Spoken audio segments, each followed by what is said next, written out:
ਇੱਕ ਓੰਕਾਰ ਸਤਿਨਾਮ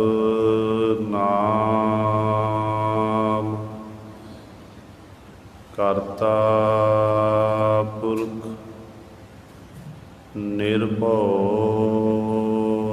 ਨਿਰਵੈਰ ਅਕਾਲ ਮੂਰਤ ਅਜੂਨੀ ਸੈਭੰ ਗੁਰ ਪ੍ਰਸਾਦਿ।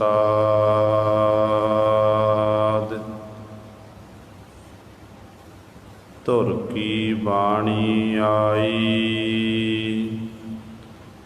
ਤਿਨ ਸਗਲੀ ਚਿੰਤ ਮਿਟਾਈ। ਦਇਆਲ ਪੁਰਖ ਮਿਹਰਬਾਨਾ ਹਰ ਨਾਨਕ ਸਾਚ ਬਖਾਨਾ। ਅੰਮ੍ਰਿਤ ਬਾਣੀ ਹਰ ਹਰ ਤੇਰੀ ਸੁਣ ਸੁਣ ਹੋਵੈ ਪਰਮ ਗਤ ਮੇਰੀ। ਜਲਨ ਬੁਝੀ ਸੀਤਲ ਹੋਏ ਮਨੁਆ ਸਤਿਗੁਰ ਕਾ ਦਰਸ਼ਨ ਪਾਏ ਜੀਓ। ਬਾਣੀ ਗੁਰੂ ਗੁਰੂ ਹੈ ਬਾਣੀ ਵਿੱਚ ਬਾਣੀ ਅੰਮ੍ਰਿਤ ਸਾਰੇ। ਗੁਰ ਬਾਣੀ ਕਹੈ ਸੇਵਕ ਜਨ ਮਾਨੈ ਪਰਤਖ ਗੁਰੂ ਨਿਸਤਾਰੇ। ਸੋ ਕਹੋ ਟਲ ਗੁਰ ਸੇਵੀਐ ਅਹਨਿਸ ਸਹਿਜ ਸੁਭਾਏ। ਦਰਸ਼ਨ ਪਰਸੈ ਗੁਰੂ ਕੈ ਜਨਮ ਮਰਨ ਦੁਖ ਜਾਏ। ਹੋਵੈ ਸਿਫਤ ਖਸਮ ਦੀ ਨੂਰ ਅਰਸੋ ਕੁਰਸੋ ਝਟੀਐ। ਤੁਧ ਡਿਠੇ ਸੱਚੇ ਪਾਤਸ਼ਾਹ ਮਲ ਜਨਮ ਜਨਮ ਦੀ ਕੱਟੀਐ। ਸੱਜਣ ਸੱਚਾ ਪਾਤਸ਼ਾਹ ਸਿਰ ਸਾਹਾਂਦੈ ਸਾਹ। ਜਿਸ ਪਾਸ ਬੈਠਿਆ ਸੋਹੀਐ ਸਭਨਾਂ ਦਾ ਵੇਸਾਹੋ। ਸਤਿਨਾਮ ਸ਼੍ਰੀ ਵਾਹਿਗੁਰੂ ਸਾਹਿਬ ਜੀ। ਮਹੱਲਾ ਤੀਜਾ। ਜਿਨ ਉਪਾਈ ਮੇਦਨੀ ਸੋਈ ਸਾਰ ਕਰੇ। ਏਕੋ ਸਿਮਰਹੁ ਭਾਏ ਰਹੋ ਤਿਸ ਬਿਨ ਅਵਰ ਨ ਕੋਇ। ਜਿਨ ਉਪਾਈ ਮੇਦਨੀ ਸੋਈ ਸਾਰ ਕਰੇ। ਏਕੋ ਸਿਮਰਹੁ ਭਾਏ ਰਹੋ ਤਿਸ ਬਿਨ ਅਬਰ ਨ ਕੋਇ। ਖਾਣਾ ਸ਼ਬਦ ਚੰਗਿਆਈਆਂ ਜਿਤ ਖਾਧੈ ਸਦਾ ਤ੍ਰਿਪਤ ਹੋਏ। ਪਹਿਨਣ ਸਿਫਤ ਸਨਾਏ ਹੈ ਸਦਾ ਸਦਾ ਉਹ ਉਜਲਾ। ਮੈਲਾ ਕਦੇ ਨਾ ਹੋਏ ਸਹਿਜੇ ਸੱਚ ਧਨ ਖਟਿਆ। ਥੋੜਾ ਕਦੇ ਨਾ ਹੋਏ ਦੇਹੀ ਨੋ ਸ਼ਬਦ ਸੀਕਾਰ ਹੈ। ਜਿਤ ਸਦਾ ਸਦਾ ਸੁਖ ਹੋਏ। ਨਾਨਕ ਗੁਰਮੁਖ ਬੁੱਝੀਐ ਜਿਸਨੂੰ ਆਪ ਵਿਖਾਲੇ ਸੋਏ। ਪੌੜੀ ਅੰਤਰ ਜਪ ਤਪ ਸੰਜਮ ਗੁਰ ਸ਼ਬਦੀ ਜਾਪੈ, ਹਰ ਹਰ ਨਾਮ ਧਿਆਈਐ, ਹੋਮੈ ਅਗਿਆਨ ਗਵਾਪੈ। ਅੰਦਰ ਅੰਮ੍ਰਿਤ ਭਰਪੂਰ ਹੈ, ਚਾਖਿਆ ਸਾਧ ਜਾਪੈ। ਜਿਨ ਚਾਖਿਆ ਸੇ ਨਿਰਭਉ ਭਏ, ਸੇ ਹਰ ਰਸ ਧਰਾਪੈ। ਹਰ ਕਿਰਪਾ ਧਾਰ ਪਿਆਇਆ, ਫਿਰ ਕਾਲ ਨਾ ਵਿਆਪੈ। ਜਿਨ ਚਾਖਿਆ ਸੇ ਨਿਰਭਉ ਭਏ, ਸੇ ਹਰ ਰਸ ਧਰਾਪੈ। ਹਰ ਕਿਰਪਾ ਧਾਰ ਪਿਆਇਆ, ਫਿਰ ਕਾਲ ਨਾ ਵਿਆਪੈ।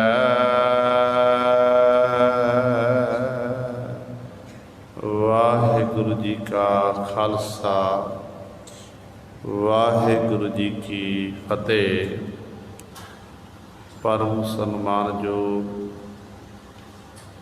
ਜੁਗ ਹੋ ਜੁਗ ਅਟਲ, ਚਬਰ ਛਤਰ ਤਖ਼ਤ ਦੇ ਮਾਲਕ, ਬਾਣੀ ਕੇ ਬੋਹਿਤ, ਜਾਹਰਾ ਜਹੂਰ, ਹਾਜ਼ਰਾ ਹਜੂਰ, ਸਰਬ ਕਲਾ ਸਮਰੱਥ, ਧੰਨ ਧੰਨ ਸਾਹਿਬ ਸ੍ਰੀ ਗੁਰੂ ਗ੍ਰੰਥ ਸਾਹਿਬ, ਸੱਚੇ ਸਤਿਗੁਰੂ ਜੀ ਦੀ ਪਾਵਨ ਪਵਿੱਤਰ ਨਿੱਜੀ ਗੋਦ ਅੰਦਰ ਜੁੜ ਬੈਠੇ ਗੁਰੂ ਰੂਪ ਗੁਰੂ ਸਵਾਰੇ ਸਤ ਸੰਗੀ ਜਨੋ, ਆਪ ਜੀ ਵਡਭਾਗੇ ਹੋ ਜੋ ਦਸ਼ਮੇਸ਼ ਪਿਤਾ ਗੁਰੂ ਕਲਗੀਧਰ ਸਤਿਗੁਰੂ, ਅੰਮ੍ਰਿਤ ਕੇ ਦਾਤੇ ਸਰਬੰਸ ਦਾਨੀ, ਸਹਿਬੇ ਕਮਾਲ, ਧੰਨ ਧੰਨ ਸਾਹਿਬ ਸ੍ਰੀ ਗੁਰੂ ਗੋਬਿੰਦ ਸਿੰਘ ਮਹਾਰਾਜ ਜੀ ਦੀ ਚਰਨ ਛੋਹ ਧਰਤੀ, ਮਹਾਨ ਪਵਿੱਤਰ ਅਸਥਾਨ ਗੁਰਦੁਆਰਾ ਮੰਜੀ ਸਾਹਿਬ ਆਲਮਗੀਰ ਵਿਖੇ ਅੰਮ੍ਰਿਤ ਵੇਲੇ ਤੋਂ ਹਾਜ਼ਰੀਆਂ ਭਰ ਕੇ ਸਤ ਸੰਗਤ ਕਰਕੇ ਸਤਿਗੁਰੂ ਮਹਾਰਾਜ ਜੀ ਦੀਆਂ ਖੁਸ਼ੀਆਂ ਪ੍ਰਾਪਤ ਕਰ ਰਹੇ ਹੋ। ਜੁਗੋ ਜੁਗ ਅਟਲ, ਚਬਰ ਛਤਰ ਤਖ਼ਤ ਦੇ ਮਾਲਕ, ਧੰਨ ਧੰਨ ਸਾਹਿਬ ਸ੍ਰੀ ਗੁਰੂ ਗ੍ਰੰਥ ਸਾਹਿਬ, ਸੱਚੇ ਸਤਿਗੁਰੂ ਜੀ ਦੀ ਪਾਵਨ ਪਵਿੱਤਰ ਨਿੱਘੀ ਗੋਦ ਅੰਦਰ ਅੰਮ੍ਰਿਤ ਵੇਲੇ ਤੋਂ ਸਜੇ ਹੋਏ ਦੀਵਾਨਾਂ ਵਿੱਚ ਆਪ ਜੀ ਨੇ ਹੁਣੇ ਹੀ ਸਤਿਕਾਰਯੋਗ ਗੁਰੂ ਘਰ ਦੇ ਕੀਰਤਨੀਆਂ ਪਾਸੋਂ ਸ਼੍ਰੀ ਆਸਾ ਜੀ ਕੀ ਵਾਰ ਦੇ ਕੀਰਤਨ ਸ਼ਰਵਣ ਕੀਤੇ ਹਨ। ਸੋ ਆਓ ਗੁਰੂ ਸਵਾਰੇ ਜਿੱਥੇ ਸਮਾਂ ਹੈ, ਆਪਾਂ ਨਿਤਾ ਪ੍ਰਤੀ ਹੀ ਲੜੀਵਾਰ ਗੁਰਬਾਣੀ ਦੀ ਕਥਾ ਵਿਚਾਰ ਸ਼ਰਵਣ ਕਰਦੇ ਆ ਰਹੇ ਹਨ। ਉੱਥੇ ਨਾਲ ਹੀ ਅੱਜ ਬਾਣੀ ਕੇ ਬੋਹਿਤ, ਜਿਨ੍ਹਾਂ ਦੀ ਵਿਚਾਰਧਾਰਾ ਸਾਨੂੰ ਸਾਰੀ ਲੋਕਾਈ ਨੂੰ ਸਾਂਝਾ ਉਪਦੇਸ਼ ਦਿੰਦੀ ਹੈ। ਖੱਤਰੀ ਬ੍ਰਾਹਮਣ ਸੂਦ ਵੈਸ ਉਪਦੇਸ਼ ਚੌਹ ਵਰਨਾ ਕੋ ਸਾਂਝਾ। ਧੰਨ ਧੰਨ ਸਾਹਿਬ ਸ੍ਰੀ ਗੁਰੂ ਗ੍ਰੰਥ ਸਾਹਿਬ ਮਹਾਰਾਜ, ਆ ਸੱਚੇ ਸਤਿਗੁਰੂ ਜੀ ਦਾ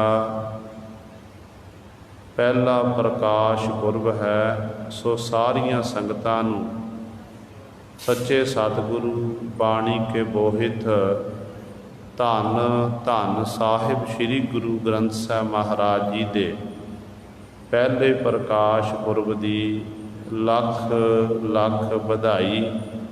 ਆਓ ਪਹਿਲਾਂ ਕੁਝ ਸਮੇਂ ਦੇ ਲਈ ਆਪਾਂ ਜੋ ਪਾਵਨ ਇਤਿਹਾਸ ਹੈ, ਕਿਉਂਕਿ ਜੋ ਇਤਿਹਾਸ ਜਿਸ ਤਰ੍ਹਾਂ ਸਤਿਗੁਰੂ ਗੁਰੂ ਅਰਜਨ ਦੇਵ ਮਹਾਰਾਜ ਨੇ ਇੱਕ ਥਾਂ ਤੇ ਬਾਣੀ ਨੂੰ ਇਕੱਤਰ ਕੀਤਾ, ਭਾਈ ਗੁਰਦਾਸ ਜੀ ਨੂੰ ਲਖਾਰੀ ਲਾਇਆ। ਫਿਰ ਜਦੋਂ ਪਾਵਨ ਗ੍ਰੰਥ ਤਿਆਰ ਹੋਇਆ, ਪੋਥੀ ਪਰਮੇਸ਼ਰ ਕੇ ਥਾਂ ਨਾਲ ਨਿਵਾਜਣਾ ਕੀਤਾ। ਕਿਸ ਤਰ੍ਹਾਂ ਸਤਿਗੁਰ ਨੇ ਇਹ ਸਾਰੀ ਟਹਿਲ ਸੇਵਾ ਲਈ ਭਾਈ ਗੁਰਦਾਸ ਜੀ ਪਾਸੋਂ ਕਿਸ ਤਰ੍ਹਾਂ ਬਾਣੀ ਇਕੱਤਰ ਕੀਤੀ ਹੈ, ਉਹ ਪਾਵਨ ਇਤਿਹਾਸ ਨਾਲ ਆਪਾਂ ਸਾਂਝ ਪਾਉਣੀ ਹੈ। ਧੰਨ ਧੰਨ ਸਾਹਿਬ ਸ੍ਰੀ ਗੁਰੂ ਗ੍ਰੰਥ ਸਾਹਿਬ ਮਹਾਰਾਜ ਜੀ ਦੇ ਇੱਕ ਥਾਂ ਤੇ ਬਾਣੀ ਇਕੱਤਰ ਕਰਨ ਦੀ ਕਿਉਂ ਲੋੜ ਪਈ? ਸਭ ਤੋਂ ਪਹਿਲਾਂ ਸਾਡੇ ਮਨਾਂ 'ਚ ਇਹ ਸਵਾਲ ਹੈ ਕਿ ਇੱਕ ਥਾਂ ਤੇ ਬਾਣੀ ਇਕੱਤਰ ਕਰਨ ਦੀ ਲੋੜ ਕਿਉਂ ਪਈ ਹੈ? ਜਦੋਂ ਆਪਾਂ ਕਿਸੇ ਵੀ ਧਰਮ ਨੂੰ, ਕਿਸੇ ਵੀ ਮਜ਼ਹਬ ਨੂੰ ਪੜ੍ਹਦੇ ਹਾਂ, ਦੇਖਦੇ ਹਾਂ, ਹਰ ਇੱਕ ਧਰਮ ਦੇ, ਹਰ ਇੱਕ ਮਜ਼ਹਬ ਦੇ ਆਪਣੇ ਆਪਣੇ ਕੇਂਦਰੀ ਸਥਾਨ ਹਨ ਅਤੇ ਆਪਣੇ ਆਪਣੇ ਉਹਨਾਂ ਦੇ ਧਾਰਮਿਕ ਗ੍ਰੰਥ ਹਨ। ਜਿਵੇਂ ਹਿੰਦੂ ਵੀਰਾਂ ਦਾ ਗੀਤਾ ਹੈ, 4 ਵੇਦ ਹਨ, ਅਤੇ ਇਸੇ ਤਰ੍ਹਾਂ ਹੀ ਗੁਰੂ ਸਵਾਰਿਓ ਜਿਹੜੇ ਮੁਸਲਮਾਨ ਵੀਰ ਹਨ, 4 ਕਤੇਬ ਹਨ, ਉਹਨਾਂ ਦੇ ਮੇਨ ਗ੍ਰੰਥ ਨੇ। ਅਤੇ ਸਿੱਖ ਧਰਮ ਦੇ ਇਸ ਜਿਹੜੇ ਈਸਾਈ ਹਨ, ਈਸਾਈ ਵੀਰਾਂ ਦੀ ਬਾਈਬਲ ਹੈ। ਅਤੇ ਸਿੱਖ ਧਰਮ ਦੇ ਵਿੱਚ ਸਤਿਗੁਰੂ ਨੇ ਸਾਨੂੰ ਸ਼ਬਦ ਦਾ ਉਪਾਸ਼ਕ ਬਣਾਉਣਾ ਕੀਤਾ, ਅਤੇ ਸਾਡੇ ਲਈ ਸ੍ਰੀ ਗੁਰੂ ਗ੍ਰੰਥ ਸਾਹਿਬ ਮਹਾਰਾਜ ਜੀ ਸਰਬੋਤਮ ਹਨ, ਸਭ ਤੋਂ ਵੱਡੇ ਹਨ। ਜਦੋਂ ਧੰਨ ਗੁਰੂ ਨਾਨਕ ਦੇਵ ਮਹਾਰਾਜ ਨੇ ਪਹਿਲੇ ਜਾਮੇ ਦੇ ਵਿੱਚ ਸਤਿਗੁਰੂ ਜੀ ਬਾਣੀ ਉਚਾਰਨ ਕਰਦੇ, ਅਤੇ ਉਸ ਬਾਣੀ ਨੂੰ ਸਤਿਗੁਰੂ ਇੱਕ ਕਿਤਾਬ ਉੱਤੇ, ਕਾਪੀ ਉੱਤੇ ਲਿਖ ਲੈਂਦੇ। ਭਾਈ ਮਰਦਾਨਾ ਜੀ ਰਬਾਬ ਵਜਾਉਂਦੇ ਅਤੇ ਬਾਣੀ ਇਸ ਤਰ੍ਹਾਂ ਫਿਰ ਲਿਖੀ ਜਾਂਦੀ ਹੈ। ਫਿਰ ਗੁਰੂ ਅੰਗਦ ਦੇਵ ਮਹਾਰਾਜ ਸਮਾਂ ਆਇਆ, ਗੁਰੂ ਅੰਗਦ ਦੇਵ ਮਹਾਰਾਜ ਨੇ ਇਸੇ ਤਰ੍ਹਾਂ ਹੀ ਗੁਰੂ ਜਿਹੜੀ ਬਾਣੀ ਉਚਾਰਨ ਕੀਤੀ, ਉਹ ਬਾਣੀ ਨੂੰ ਇੱਕ ਥਾਂ 'ਤੇ ਲਿਖਣਾ ਕੀਤਾ ਕਾਪੀ ਦੇ ਉੱਤੇ। ਫਿਰ ਧੰਨ ਗੁਰੂ ਅਮਰਦਾਸ ਪਾਤਸ਼ਾਹ ਦਾ ਸਮਾਂ ਆਇਆ, ਗੁਰੂ ਅਮਰਦਾਸ ਪਾਤਸ਼ਾਹ ਮਹਾਰਾਜ ਨੇ ਇਸੇ ਪ੍ਰਕਾਰ ਹੀ ਬਾਣੀ ਨੂੰ ਉਚਾਰਨ ਕੀਤਾ ਅਤੇ ਨਾਲ ਬਾਣੀ ਲਿਖਵਾਉਣਾ ਕੀਤੀ। ਬਾਣੀ ਇੱਕ ਥਾਂ 'ਤੇ ਲਿਖਵਾਈ, ਇੱਕ ਥਾਂ 'ਤੇ ਇਕੱਤਰ ਕੀਤੀ। ਜਦੋਂ ਸਤਿਗੁਰੂ ਗੁਰੂ ਨਾਨਕ ਪਾਤਸ਼ਾਹ ਮਹਾਰਾਜ ਨੇ ਗੁਰੂ ਅੰਗਦ ਦੇਵ ਨੂੰ ਗੁਰਗੱਦੀ ਬਖਸ਼ਿਸ਼ ਕੀਤੀ ਸੀ, ਗੁਰਗੱਦੀ ਦੇਣ ਵਿੱਚ ਜਿੱਥੇ 5 ਪੈਸੇ ਨਾਰੀਅਲ ਰੱਖ ਕੇ 3 ਪ੍ਰਕਰਮਾਂ ਕੀਤੀਆਂ ਸਨ, ਉੱਥੇ ਜਿਹੜੀ ਸਭ ਤੋਂ ਵੱਡੀ ਜਿਹੜੀ ਦਾਤ ਝੋਲੀ ਵਿੱਚ ਪਾਈ ਸੀ, ਉਹ ਸੀ ਗੁਰਬਾਣੀ ਦੀਆਂ ਪੋਥੀਆਂ, ਗੁਰਬਾਣੀ ਦੀ ਪੋਥੀ ਸਾਹਿਬ। ਇਸੇ ਤਰ੍ਹਾਂ ਫਿਰ ਜਦੋਂ ਗੁਰੂ ਅੰਗਦ ਦੇਵ ਮਹਾਰਾਜ ਨੇ ਗੁਰੂ ਅਮਰਦਾਸ ਪਾਤਸ਼ਾਹ ਨੂੰ ਗੁਰਗੱਦੀ ਬਖਸ਼ਿਸ਼ ਕੀਤੀ, ਉਹਨਾਂ ਨੇ ਵੀ ਉਸੇ ਹੀ ਮਰਜ਼ਾਦਾ ਨੂੰ ਕਾਇਮ ਰੱਖਿਆ ਅਤੇ ਗੁਰਬਾਣੀ ਦੀਆਂ ਪੋਥੀਆਂ ਜਿਹੜੀਆਂ ਸਨ, ਉਹ ਪੋਥੀ ਸਾਹਿਬ ਧੰਨ ਗੁਰੂ ਅਮਰਦਾਸ ਪਾਤਸ਼ਾਹ ਦੀ ਝੋਲੀ ਵਿੱਚ ਪਾ ਦਿੱਤੀ। ਗੁਰੂ ਅਮਰਦਾਸ ਪਾਤਸ਼ਾਹ ਨੇ ਜਿੱਥੇ ਬਹੁਤ ਸਾਰੀ ਬਾਣੀ ਦੀਆਂ ਪੋਥੀਆਂ ਇਕੱਤਰ ਹੋ ਗਈਆਂ ਸਨ, ਉੱਥੇ ਜਿੱਥੇ ਸਤਿਗੁਰੂ ਜੀ ਨੇ ਗੁਰੂ ਰਾਮਦਾਸ ਪਾਤਸ਼ਾਹ ਨੂੰ ਗੁਰਬਾਣੀ ਦੀਆਂ ਪੋਥੀਆਂ ਦੇਣਾ ਕੀਤੀਆਂ, ਕਈ ਇਤਿਹਾਸਕਾਰ ਲਿਖਦੇ ਨੇ, ਕਹਿੰਦੇ ਨੇ ਕਿ ਬਾਬਾ ਮੋਹਨ ਜੀ ਪਾਸੇ ਬਹੁਤ ਸਾਰੇ ਜਿਹੜੇ ਗ੍ਰੰਥ ਸਨ ਗੁਰਬਾਣੀ ਦੇ, ਉਹ ਪਏ ਹੋਏ ਸਨ। ਜਦੋਂ ਧੰਨ ਗੁਰੂ ਅਰਜਨ ਦੇਵ ਮਹਾਰਾਜ ਸਮਾਂ ਆਇਆ, ਗੁਰੂ ਅਰਜਨ ਦੇਵ ਮਹਾਰਾਜ ਗੁਰਗੱਦੀ ਉੱਤੇ ਬਿਰਾਜਮਾਨ ਹੋਏ, ਅਤੇ ਸਤਿਗੁਰੂ ਜੀ ਨੇ ਬਚਪਨ ਦੇ ਵਿੱਚ ਹੀ ਨਾਨਾ ਗੁਰੂ ਜੀ ਪਾਸੋਂ ਵਰ ਲਿਆ ਸੀ। ਕਿਉਂਕਿ ਇਹਨਾਂ ਦੇ ਬਚਪਨ ਦੀ ਇੱਕ ਘਟਨਾ ਬੜੀ ਅਹਿਮ ਹੈ ਕਿ ਜਦੋਂ ਇਹ ਗੋਡਿਆਂ ਦੇ ਭਾਰ ਰੁੜ੍ਹਦੇ ਹੋਏ ਆਪਣੇ ਨਾਨਾ ਗੁਰੂ ਦੇ ਪਲੰਘ ਤੋਂ ਚੜ੍ਹਨ ਦੀ ਕੋਸ਼ਿਸ਼ ਕਰਦੇ ਨੇ, ਬੀਬੀ ਭਾਨੀ ਜੀ ਦੌੜ ਕੇ ਭੱਜ ਕੇ ਆਏ ਕਿ ਐਨੇ ਚਿਰ ਨੂੰ ਧੰਨ ਗੁਰੂ ਅਮਰਦਾਸ ਪਾਤਸ਼ਾਹ ਨੇ ਆਪਣੇ ਦੋਹਤਰੇ ਨੂੰ ਆਪਣੀ ਗੋਦ ਵਿੱਚ ਲਿਆ ਅਤੇ ਸਿਰ ਉੱਤੇ ਹੱਥ ਫੇਰਿਆ ਸੀ ਕਿ ਦੋਹਤਾ ਬਾਣੀ ਕਾ ਬੋਹਿਥਾ, ਕਿ ਸਾਡਾ ਜਿਹੜਾ ਇਹ ਦੋਹਤਾ ਹੈ, ਇਹ ਬਾਣੀ ਦਾ ਜਹਾਜ਼ ਹੈ, ਆਉਣ ਵਾਲੇ ਸਮੇਂ ਵਿੱਚ ਇਹ ਬਾਣੀ ਦਾ ਜਹਾਜ਼ ਰਚੇਗਾ। ਅਤੇ ਅੱਜ ਉਹ ਸਮਾਂ ਆ ਗਿਆ। ਗੁਰੂ ਅਰਜਨ ਦੇਵ ਮਹਾਰਾਜ ਅੰਮ੍ਰਿਤਸਰ ਸਾਹਿਬ ਦੀ ਧਰਤੀ 'ਤੇ ਬਿਰਾਜਮਾਨ ਹਨ। ਕਹਿੰਦੇ ਨੇ ਗੁਰੂ ਦੀਆਂ ਸੰਗਤਾਂ ਸਤਿਗੁਰਾਂ ਦੀ ਹਜ਼ੂਰੀ ਵਿੱਚ ਬੈਠੀਆਂ ਹੋਈਆਂ ਨੇ। ਇੱਕ ਸਿੱਖ ਬੜੇ ਪ੍ਰੇਮ ਦੇ ਨਾਲ ਗੁਰਬਾਣੀ ਪੜ੍ਹ ਰਿਹਾ। ਗੁਰਬਾਣੀ ਪੜ੍ਹ ਰਿਹਾ, ਜਦੋਂ ਗੁਰਬਾਣੀ ਪੜ੍ਹਦਾ ਹੈ ਉਸੇ ਹੀ ਗੁਰਬਾਣੀ ਵਿੱਚ ਇੱਕ ਕਵਿਤਾ ਆ ਗਈ। ਜਦੋਂ ਕਵਿਤਾ ਧੰਨ ਗੁਰੂ ਅਰਜਨ ਦੇਵ ਮਹਾਰਾਜ ਖਰਵਣਾ ਵਿੱਚ ਕੰਨਾਂ ਵਿੱਚ ਪਈ ਹੈ, ਸਤਿਗੁਰ ਨੇ ਉਹ ਕਵਿਤਾ ਸੁਣੀ ਤੇ ਥੱਲੇ ਧੰਨ ਗੁਰੂ ਨਾਨਕ ਦੇਵ ਮਹਾਰਾਜ ਦਾ ਨਾਮ। ਕਿਉਂਕਿ ਗੁਰੂ ਨਾਨਕ ਸਾਹਿਬ ਮਹਾਰਾਜ ਤੋਂ ਲੈ ਕੇ ਪੰਜਵੇਂ ਪਾਤਸ਼ਾਹ ਧੰਨ ਗੁਰੂ ਅਰਜਨ ਦੇਵ ਮਹਾਰਾਜ ਤੱਕ ਤੇ ਗੁਰੂ ਤੇਗ ਬਹਾਦਰ ਪਾਤਸ਼ਾਹ, ਇਹ 6 ਗੁਰੂ ਸਾਹਿਬਾਨ ਦੀ ਬਾਣੀ ਹੈ ਗੁਰੂ ਗ੍ਰੰਥ ਸਾਹਿਬ ਮਹਾਰਾਜ ਵਿੱਚ। ਤੇ ਜਿੰਨੇ ਵੀ ਇਹਨਾਂ ਦੇ ਸ਼ਬਦ ਨੇ, ਸ਼ਲੋਕ ਨੇ, ਅਖੀਰ ਤੇ ਨਾਮ ਗੁਰੂ ਨਾਨਕ ਸਾਹਿਬ ਮਹਾਰਾਜ ਦਾ ਆਉਂਦਾ ਹੈ, ਮੋਹਰ ਲੱਗੀ ਗੁਰੂ ਨਾਨਕ ਦੀ। ਤੇ ਜਦੋਂ ਨਾਨਕ ਸ਼ਬਦ ਆਇਆ ਤੇ ਗੁਰੂ ਅਰਜਨ ਦੇਵ ਮਹਾਰਾਜ ਸਿੱਖ ਨੂੰ ਰੋਕਿਆ, ਕਹਿਣ ਲੱਗੇ ਸਿੱਖਾ ਇਹ ਬਾਣੀ ਨਹੀਂ ਹੈ, ਇਹ ਕਿਸੇ ਕਵੀ ਦੀ ਕਵਿਤਾ ਹੈ, ਕਵੀ ਨੇ ਸ਼ਰਾਰਤ ਕੀਤੀ ਹੈ, ਆਪਣੀ ਕਵਿਤਾ ਰਚ ਕੇ ਥੱਲੇ ਧੰਨ ਗੁਰੂ ਨਾਨਕ ਦੇਵ ਮਹਾਰਾਜ ਦਾ ਨਾਮ ਵਰਤਣਾ ਕੀਤਾ ਹੈ। ਉਦੋਂ ਭਾਈ ਸਾਹਿਬ ਭਾਈ ਗੁਰਦਾਸ ਜੀ, ਬ੍ਰਹਮ ਗਿਆਨੀ ਬਾਬਾ ਬੁੱਢਾ ਸਾਹਿਬ ਜੀ, ਹੋਰ ਅਨੇਕਾਂ ਨਿਰਟ ਵਰਤੀ ਸਿੱਖ ਸੀ, ਇਹਨਾਂ ਸਾਰਿਆਂ ਨੇ ਹੱਥ ਜੋੜ ਕੇ ਬੇਨਤੀ ਕੀਤੀ ਕਿ ਸਤਿਗੁਰੂ ਜੀ ਇਸ ਤਰ੍ਹਾਂ ਦੀਆਂ ਬਹੁਤ ਸਾਰੀਆਂ ਕਵਿਤਾਵਾਂ ਆਪ ਜੀ ਦਾ ਭਤੀਜਾ ਮਿਹਰਬਾਨ ਜੋ ਪ੍ਰਿਥੀ ਚੰਦ ਦਾ ਪੁੱਤਰ ਹੈ, ਪ੍ਰਿਥੀ ਚੰਦ ਦਾ ਪੁੱਤਰ ਮਿਹਰਬਾਨ ਬਹੁਤ ਸਾਰੀਆਂ ਕਵਿਤਾਵਾਂ ਲਿਖਦਾ ਤੇ ਥੱਲੇ ਗੁਰੂ ਨਾਨਕ ਸਾਹਿਬ ਮਹਾਰਾਜ ਦਾ ਨਾਮ ਦਰਜ ਕਰ ਦਿੰਦਾ ਹੈ।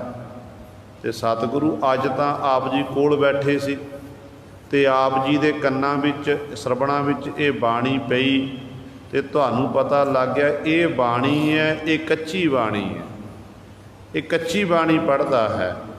ਤੇ ਸਤਿਗੁਰੂ ਜਿਹੜੇ ਸਿੱਖ ਘਰਾਂ ਵਿੱਚ ਬੈਠੇ ਨੇ, ਆਪਣੇ ਪਿੰਡਾਂ ਵਿੱਚ, ਸ਼ਹਿਰਾਂ ਵਿੱਚ ਬੈਠੇ ਨੇ, ਉਹ ਘਰਾਂ ਵਿੱਚ ਬੈਠ ਕੇ ਬਾਣੀ ਪੜ੍ਹਦੇ ਨੇ ਤੇ ਸਤਿਗੁਰੂ ਜੀ ਉਹ ਕਿਵੇਂ ਪਤਾ ਲੱਗੇਗਾ? ਤੇ ਆਪ ਜੀ ਕੋਈ ਇਹੋ ਜੀ ਕਿਰਪਾ ਕਰੋ ਤਾਂ ਕਿ ਜਿਹੜੀ ਬਾਣੀ ਇੱਕ ਥਾਂ ਤੇ ਇਕੱਤਰ ਹੋ ਜਾਵੇ, ਕੋਈ ਵੀ ਇਸ ਬਾਣੀ ਵਿੱਚ ਮਿਲ ਗੋਭਾ ਨਾ ਕਰ ਸਕੇ। ਕੋਈ ਜਦੋਂ ਇਸ ਤਰ੍ਹਾਂ ਸਤਿਗੁਰ ਦੇ ਚਰਨਾਂ 'ਚ ਬੇਨਤੀ ਕੀਤੀ, ਫਿਰ ਧੰਨ ਗੁਰੂ ਅਰਜਨ ਦੇਵ ਮਹਾਰਾਜ ਨੂੰ ਆਪਣੇ ਨਾਨਾ ਗੁਰੂ ਦੇ ਬਚਨ ਯਾਦ ਆਏ ਕਿ ਉਹ ਹੁਣ ਬਚਨ ਸਤ ਕਰਨ ਦਾ ਸਮਾਂ ਆ ਗਿਆ। ਬਚਨ ਸਤ ਕਰਨ ਦਾ ਸਮਾਂ ਆਇਆ। ਨਾਨਾ ਗੁਰੂ ਨੇ ਦੋਹਤਾ ਬਾਣੀ ਕਾ ਬਹੁਤਾ ਜਹਾਜ਼ ਰਚਨ ਲਈ, ਇਹ ਸਾਡੇ ਨੂੰ ਵਰ ਦੇਣਾ ਕੀਤਾ ਸੀ, ਨਾਨਾ ਗੁਰੂ ਦੇ ਬਚਨ ਪੂਰੇ ਕਰਨੇ ਨੇ। ਕਹਿੰਦੇ ਉਦੋਂ ਸਤਿਗੁਰੂ ਮਹਾਰਾਜ ਵਿਚਾਰ ਕਰਦੇ ਨੇ ਕਿ ਕਿਸ ਸਥਾਨ 'ਤੇ ਬਾਣੀ ਲਿਖੀ ਜਾਵੇ।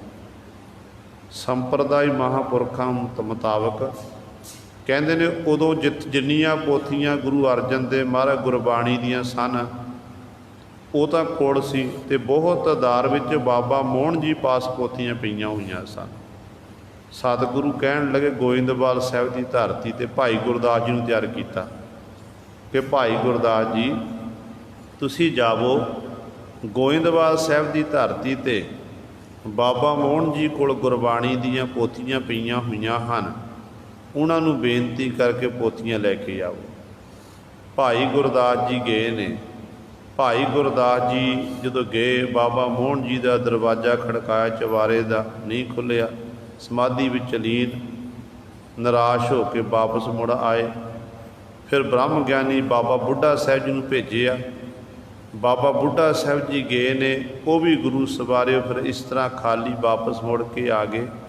ਅਖੀਰ 'ਤੇ ਪੰਜਵੇਂ ਪਾਤਸ਼ਾਹ ਮਹਾਰਾਜ ਆਪ ਗਏ ਸੀ ਤੇ ਪੰਜਵੇਂ ਪਾਤਸ਼ਾਹ ਜੀ ਨੇ ਬਾਬਾ ਮੋਹਨ ਜੀ ਪਾਸੋਂ ਗੁਰਬਾਣੀ ਦੀਆਂ ਪੋਥੀਆਂ ਲਿਆਂਦੀਆਂ। ਜਦੋਂ ਆਪਾਂ ਹਰਿਮੰਦਰ ਸਾਹਿਬ ਜਾਂਦੇ ਹਾਂ, ਹਰਿਮੰਦਰ ਸਾਹਿਬ ਦੀ ਜਿੱਥੇ ਦੁੱਖ ਭੰਜਨੀ ਬੇਰੀ ਹੈ, ਦੁੱਖ ਭੰਜਨੀ ਬੇਰੀ ਦੇ ਨਾਲ ਇੱਕ ਥੜਾ ਬਣਿਆ ਹੋਇਆ ਹੈ। ਜਦੋਂ ਆਪਾਂ ਖੱਬੇ ਹੱਥ ਬਿਲਕੁਲ ਨਾਲ ਇੱਕ ਥੜਾ ਬਣਿਆ, ਸੰਗਤਾਂ ਉੱਥੇ ਮੱਥਾ ਟੇਕਦੀਆਂ ਨੇ। ਇਤਿਹਾਸ ਦੱਸਦਾ ਹੈ ਕਿ ਜਦੋਂ ਗੁਰੂ ਅਰਜਨ ਦੇਵ ਮਹਾਰਾਜ ਗੋਇੰਦਵਾਲ ਸਾਹਿਬ ਤੋਂ ਗੁਰਬਾਣੀ ਦੀਆਂ ਪੋਥੀਆਂ ਲੈ ਕੇ ਆਏ ਨਾ, ਪਾਲਕੀ ਵਿੱਚ ਬਿਰਾਜਮਾਨ ਕਰਕੇ, ਨੰਗੇ ਚਰਣੀ ਪਾਤਸ਼ਾਹ ਚੌਰ ਕਰਦੇ ਹੋਏ ਬੜੇ ਸਤਿਕਾਰ ਦੇ ਨਾਲ ਉਹ ਪੋਥੀਆਂ ਲੈ ਕੇ ਆਏ ਸਨ। ਇਸ ਅਸਥਾਨ 'ਤੇ ਉਹ ਪੋਥੀਆਂ ਬਿਰਾਜਮਾਨ ਕੀਤੀਆਂ ਸਨ ਤੇ ਪੋਥੀਆਂ ਬਿਰਾਜਮਾਨ ਕੀਤੀਆਂ, ਪੋਥੀਆਂ ਆ ਗਈਆਂ ਤੇ ਸਾਰੀ ਜ਼ਿੰਮੇਵਾਰੀ ਬ੍ਰਹਮ ਗਿਆਨੀ ਬਾਬਾ ਬੁੱਢਾ ਸਾਹਿਬ ਜੀ ਨੂੰ ਲਾਤੀ ਕਿ ਤੁਸੀਂ ਇੱਥੇ ਹੁਣ ਖਿਆਲ ਰੱਖਣਾ ਹੈ। ਫਿਰ ਸਤਿਗੁਰੂ ਵਿਚਾਰ ਕਰਦੇ ਨੇ ਕਿਹੜੀ ਥਾਂ 'ਤੇ ਗੁਰਬਾਣੀ ਲਿਖੀ ਜਾਵੇ, ਉਹ ਥਾਂ ਕਿਹੜੀ ਹੈ। ਕਹਿੰਦੇ ਨੇ ਬੇਰੀਆਂ ਦਾ ਝੁੰਡ ਦਰਖਤ ਖੜ੍ਹੇ ਨੇ ਜਿੱਥੇ ਅੱਜ ਗੁਰਦੁਆਰਾ ਰਾਮਸਰ ਸਾਹਿਬ ਹੈ। ਉਸ ਸਥਾਨ 'ਤੇ ਸਭ ਤੋਂ ਪਹਿਲਾਂ ਪਾਤਸ਼ਾਹ ਜੀ ਨੇ ਇੱਕ ਛੋਟਾ ਜਿਹਾ ਸਰੋਵਰ ਤਿਆਰ ਕਰਵਾਇਆ। ਗੁਰੂ ਰਾਮਦਾਸ ਪਾਤਸ਼ਾਹ ਦੇ ਨਾਮ 'ਤੇ ਉਸ ਸਰੋਵਰ ਦਾ ਨਾਮ ਰੱਖਿਆ ਰਾਮਸਰ ਸਾਹਿਬ। ਅਤੇ ਉਹ ਸਰੋਵਰ ਤਿਆਰ ਕਰਵਾਇਆ ਅਤੇ ਫਿਰ ਸਤਿਗੁਰੂ ਉੱਥੇ ਤੰਬੂ ਇਤਿਆਦਿਕ ਸਾਰੀ ਤਿਆਰੀ ਕਰਵਾਈ ਹੈ। ਫਿਰ ਸਤਿਗੁਰੂ ਕਲਗੀਤਾ ਧੰਨ ਗੁਰੂ ਅਰਜਨ ਦੇਵ ਮਹਾਰਾਜ ਨੇ ਬ੍ਰਹਮ ਗਿਆਨੀ ਬਾਬਾ ਬੁੱਢਾ ਸਾਹਿਬ ਅਤੇ ਭਾਈ ਸਾਹਿਬ ਭਾਈ ਗੁਰਦਾਸ ਜੀ ਨੂੰ ਕੋਲ ਸੱਦਿਆ। ਬਾਬਾ ਬੁੱਢਾ ਸਾਹਿਬ ਜੀ ਨੂੰ ਬਚਨ ਕੀਤੇ ਕਿ ਬਾਬਾ ਜੀ ਗੁਰੂ ਨਾਨਕ ਪਾਤਸ਼ਾਹ ਕਿਰਪਾ ਕਰਨਗੇ। ਮੇਰੇ ਨਾਨਾ ਗੁਰੂ ਜੀ ਨੇ ਵਰ ਦੇਣਾ ਕੀਤਾ ਸੀ ਕਿ ਦੋਹਤਾ ਬਾਣੀ ਕਾ ਬਹੁਤਾ ਜਹਾਜ਼ ਰਚਣ ਦਾ ਸਮਾਂ ਆ ਗਿਆ ਹੈ ਅਤੇ ਸਮਾਂ ਲੱਗੇਗਾ। ਅਤੇ ਆਪ ਜੀ ਨੇ ਜਿੰਨੀ ਵੀ ਹਰਿਮੰਦਰ ਸਾਹਿਬ ਦੀ ਜੋ ਮਰਜ਼ਾਦਾ ਹੈ, ਇੱਥੋਂ ਦੀ ਦੇਖਭਾਲ, ਉਹ ਸਾਰੀ ਆਪ ਜੀ ਦੀ ਜ਼ਿੰਮੇਵਾਰੀ ਹੈ। ਅਤੇ ਸਾਡੇ ਕਾਰਜ ਕਿਸੇ ਪ੍ਰਕਾਰ ਦਾ ਵਿਘਨ ਨਾ ਪਵੇ। ਅਤੇ ਗੁਰੂ ਸਵਾਰੇ ਇਸ ਤਰ੍ਹਾਂ ਬਾਬਾ ਬੁੱਢਾ ਸਾਹਿਬ ਜੀ ਨੂੰ ਹਰਿਮੰਦਰ ਸਾਹਿਬ ਦੀ ਸਾਰੇ ਪ੍ਰਬੰਧ ਦੀ ਜ਼ਿੰਮੇਵਾਰੀ ਸੌਂਪ ਕੇ ਆਪ ਸਤਿਗੁਰੂ ਭਾਈ ਸਾਹਿਬ ਭਾਈ ਗੁਰਦਾਸ ਜੀ ਨੂੰ ਨਾਲ ਲੈ ਕੇ ਅਤੇ ਸਤਿਗੁਰੂ ਜੀ ਰਾਮਸਰ ਵਾਲੇ ਸਥਾਨ 'ਤੇ ਜਾ ਕੇ ਬੈਠ ਗਏ।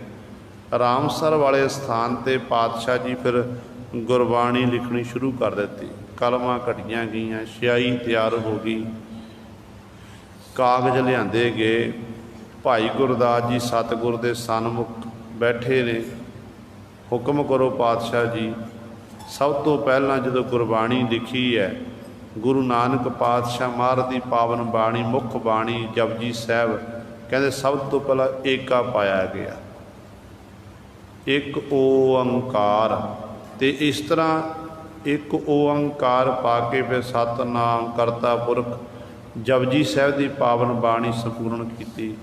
ਫਿਰ ਗੁਰੂ ਸਵਾਰੇ ਇਸ ਤਰ੍ਹਾਂ ਹੀ ਸੋਦਰ ਦੀ ਬਾਣੀ, ਫਿਰ ਸੋਹਲਾ ਸਾਹਿਬ। ਫਿਰ ਸਭ ਤੋਂ ਪਹਿਲਾਂ ਰਾਗਾਂ ਵਿੱਚ ਸ੍ਰੀ ਰਾਗ ਹੈ ਜੇ ਸੱਚ ਧਰੇ ਪਿਆਰ। ਅਤੇ ਇਸ ਤਰ੍ਹਾਂ ਇਹ ਸ਼ਬਦ ਗੁਰੂ ਇਹ ਸ੍ਰੀ ਰਾਗ ਜਾਂ ਉਤਾਰਨ ਤਰਤੀਬ ਦੇਣਾ ਕੀਤੀ ਬਾਣੀ। ਪਹਿਲਾਂ ਗੁਰੂ ਨਾਨਕ ਪਾਤਸ਼ਾਹ ਦੀ ਬਾਣੀ, ਫਿਰ ਗੁਰੂ ਅੰਗਦ ਦੇਵ ਮਹਾਰਾਜ ਦੀ, ਫਿਰ ਗੁਰੂ ਅਮਰਦਾਸ ਪਾਤਸ਼ਾਹ ਦੀ, ਫਿਰ ਗੁਰੂ ਰਾਮਦਾਸ ਪਾਤਸ਼ਾਹ ਦੀ, ਅਖੀਰ 'ਤੇ ਫਿਰ ਸਤਿਗੁਰੂ ਜੀ ਨੇ ਆਪਣੀ ਬਾਣੀ ਦਰਜ ਕਰਵਾਈ ਹੈ। 5 ਗੁਰੂ ਸਾਹਿਬ, ਕਿਉਂਕਿ ਜਿਹੜਾ 31ਵਾਂ ਰਾਗ ਹੈ, ਪਹਿਲਾਂ ਵੀ ਦਾਸ ਨੇ ਬੇਨਤੀ ਕੀਤੀ ਹੈ, 31ਵਾਂ ਰਾਗ ਜੈਜਾਵੰਤੀ ਰਾਗ ਜਿਹੜਾ ਹੈ ਉਹ ਗੁਰੂ ਤੇਗ ਬਹਾਦਰ ਪਾਤਸ਼ਾਹ ਦੀ ਬਾਣੀ ਹੈ। ਉਹ ਬਾਣੀ ਜਿਹੜੀ ਹੈ ਉਹ ਗੁਰੂ ਗੋਬਿੰਦ ਸਿੰਘ ਮਹਾਰਾਜ ਨੇ ਸਾਬੋ ਕੀ ਤਲਵੰਡੀ ਦਮਦਮਾ ਸਾਹਿਬ ਦੀ ਧਰਤੀ 'ਤੇ ਦਰਜ ਕੀਤੀ ਸੀ। ਜਿਸ ਵਕਤ ਸਤਿਗੁਰੂ ਜੀ ਨੇ ਸੰਨ 1706 ਦੇ ਵਿੱਚ ਇਹ ਸਾਰਾ ਕਾਰਜ ਕੀਤਾ ਸੀ। ਅਤੇ ਜਿਹੜੀ ਗੁਰੂ ਅਰਜਨ ਦੇਵ ਮਹਾਰਾਜ ਨੇ 52 ਬੀੜ ਲਿਖਾਈ ਹੈ ਪੋਥੀ ਪਰਮੇਸ਼ਰ ਕਥਾ, ਇਸ ਬਾਣੀ ਦੇ ਵਿੱਚ 30 ਰਾਗ ਨੇ। 5 ਗੁਰੂ ਸਾਹਿਬਾਨ ਦੀ ਬਾਣੀ ਹੈ। ਗੁਰੂ ਤੇਗ ਬਹਾਦਰ ਪਾਤਸ਼ਾਹ ਦੀ ਬਾਣੀ ਬਾਅਦ 'ਚ ਦਰਜ ਹੋਈ ਹੈ, ਜੋ ਅੱਜ ਵੀ ਕਰਤਾਰਪੁਰ ਸਾਹਿਬ ਦੀ ਧਰਤੀ 'ਤੇ ਜੋ ਧੀਰ ਮੱਲ ਹੈ ਉਹਨਾਂ ਦੇ ਸਥਾਨ 'ਤੇ ਅੱਜ ਵੀ ਉਹ ਜਿਹੜੀ ਪਾਵਨ ਬੀੜ ਹੈ ਉੱਥੇ ਸੁਸ਼ੋਭਿਤ ਹੈ। ਕਹਿੰਦੇ ਨੇ ਇਸ ਤਰ੍ਹਾਂ ਸਤਿਗੁਰੂ ਜੀ ਨੇ ਸ਼੍ਰੀ ਰਾਗ ਉਚਾਰਨ ਕੀਤਾ। ਸਤਿਗੁਰੂ ਜੀ ਬਾਣੀ ਲਿਖਦੇ ਨੇ ਅਤੇ ਬਹੁਤ ਸਾਰੇ ਭਗਤ ਸਾਹਿਬਾਨਾਂ ਦੀ ਬਾਣੀ ਜਿੱਥੋਂ ਜਿੱਥੋਂ ਪ੍ਰਾਪਤ ਹੋਈ ਹੈ। 15 ਭਗਤ, 11 ਭੱਟ ਅਤੇ 4 ਗੁਰਸਿੱਖ, ਕਈ 3 ਮੰਨਦੇ ਨੇ। ਅਤੇ ਇਸ ਤਰ੍ਹਾਂ ਇਹ ਬਾਣੀ ਇੱਕ ਥਾਂ 'ਤੇ ਇਕੱਤਰ ਕੀਤੀ। ਬਾਣੀ ਇਕੱਤਰ ਕਰਨ ਨੂੰ ਤਕਰੀਬਨ ਸਤਿਗੁਰੂ ਜੀ ਸੰਨ 1601 ਦੇ ਵਿੱਚ ਲੱਗੇ ਸਨ ਅਤੇ ਸੰਨ 1604 ਦੇ ਵਿੱਚ ਸ਼੍ਰੀ ਗੁਰੂ ਗ੍ਰੰਥ ਸਾਹਿਬ ਮਹਾਰਾਜ ਦਾ ਪਾਵਨ ਸਰੂਪ ਤਿਆਰ ਹੋਇਆ ਸੀ। ਕਹਿੰਦੇ ਜਦੋਂ ਸਤਿਗੁਰੂ ਜੀ ਹਰਿਮੰਦਰ ਸਾਹਿਬ ਵਿਖੇ ਇਸ ਤਰ੍ਹਾਂ ਪਾਵਨ ਬਾਣੀ ਲਿਖਾਰੇ ਰਾਮਸਰ ਵਾਲੇ ਸਥਾਨ 'ਤੇ ਬਹੁਤ ਸਾਰੇ ਕਵੀ ਜਨ ਗੁਰੂ ਪਾਤਸ਼ਾਹ ਦੀ ਹਜ਼ੂਰੀ ਵਿੱਚ ਚੱਲ ਕੇ ਆਏ ਸਨ, ਜਿਹੜੇ ਕਹਿਣ ਲੱਗੇ ਕਿ ਪਾਤਸ਼ਾਹ ਜੀ ਤੁਸੀਂ ਬਾਣੀ ਇੱਕ ਥਾਂ 'ਤੇ ਇਕੱਤਰ ਕਰ ਰਹੇ ਹੋ ਅਤੇ ਕਿ ਸਾਡੀ ਵੀ ਬਾਣੀ ਵਿੱਚ ਦਰਜ ਕਰੋ। ਸਤਿਗੁਰੂ ਕਹਿਣ ਲੱਗੇ ਭਾਈ ਤੁਸੀਂ ਸੁਣਾਵੋ, ਜੇ ਤੁਹਾਡੀ ਬਾਣੀ ਗੁਰਮਤਿ ਦੇ ਅਨੁਸਾਰ ਹੋਈ ਅਸੀਂ ਦਰਜ ਕਰ ਲਵਾਂਗੇ। ਜਦੋਂ ਨਾ ਕਵੀ ਜਨਾਂ ਨੇ ਬਾਣੀ ਸੁਣਾਈ ਤੇ ਗੁਰੂ ਸਵਾਰਿਓ ਸਤਿਗੁਰੂ ਕਹਿਣ ਲੱਗੇ ਇਹ ਤੁਹਾਡੀ ਬਾਣੀ ਨਹੀਂ, ਇਹ ਤਾਂ ਇੱਕ ਕਵਿਤਾ ਹੈ। ਇੱਥੇ ਸੱਚ ਦੀ ਗੱਲ ਹੈ, ਗੁਰੂ ਗ੍ਰੰਥ ਸਾਹਿਬ ਝੂਠ ਦੀ ਗੱਲ ਨਹੀਂ ਹੈ। ਜੋ ਵਰਤਾਰਾ ਅਜੋਕੇ ਸਮਝ ਵਰਤ ਰਿਹਾ ਨਾ, ਸਤਿਗੁਰੂ ਗੁਰੂ ਗ੍ਰੰਥ ਸਾਹਿਬ ਪਹਿਲਾਂ ਲਿਖਿਆ ਹੋਇਆ ਹੈ। ਜੋ ਆਉਣ ਵਾਲੇ ਸਮੇਂ ਵਰਤੇਗਾ ਉਹ ਵੀ ਪਾਤਸ਼ਾਹ 'ਚ ਲਿਖਿਆ ਹੋਇਆ ਹੈ। ਇਸ ਕਰਕੇ ਜੋ ਸੱਚ ਹੈ, ਸੱਚ ਕੀ ਬਾਣੀ ਸੱਚ ਸੁਣਾਏ ਸੀ, ਤੇ ਇਸ ਤਰ੍ਹਾਂ ਇਹ ਸੱਚ ਦੀ ਬਾਣੀ ਹੈ, ਇਹਦੇ 'ਚ ਝੂਠ ਦੀ ਗੱਲ ਹੈ ਹੀ ਨਹੀਂ ਹੈ। ਤੇ ਸਤਿਗੁਰੂ ਨੇ ਇਨਕਾਰ ਕੀਤਾ।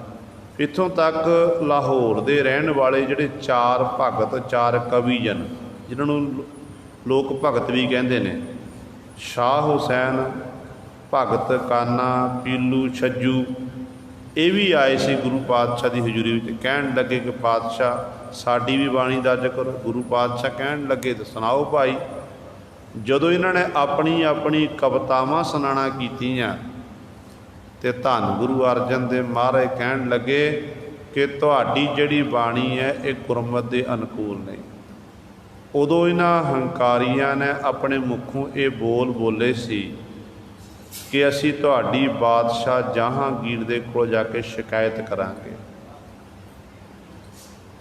ਤੁਸੀਂ ਸਾਡੀ ਬਾਣੀ ਦਰਜ ਨਹੀਂ ਕੀਤੀ, ਸਾਡੀ ਬਾਣੀ ਨੂੰ ਗੁਰਮਤਿ ਦੇ ਅਨੁਸਾਰ ਨਹੀਂ ਦੱਸਣਾ ਕੀਤਾ ਹੈ, ਅਸੀਂ ਤੁਹਾਡੀ ਸ਼ਿਕਾਇਤ ਕਰਾਂਗੇ।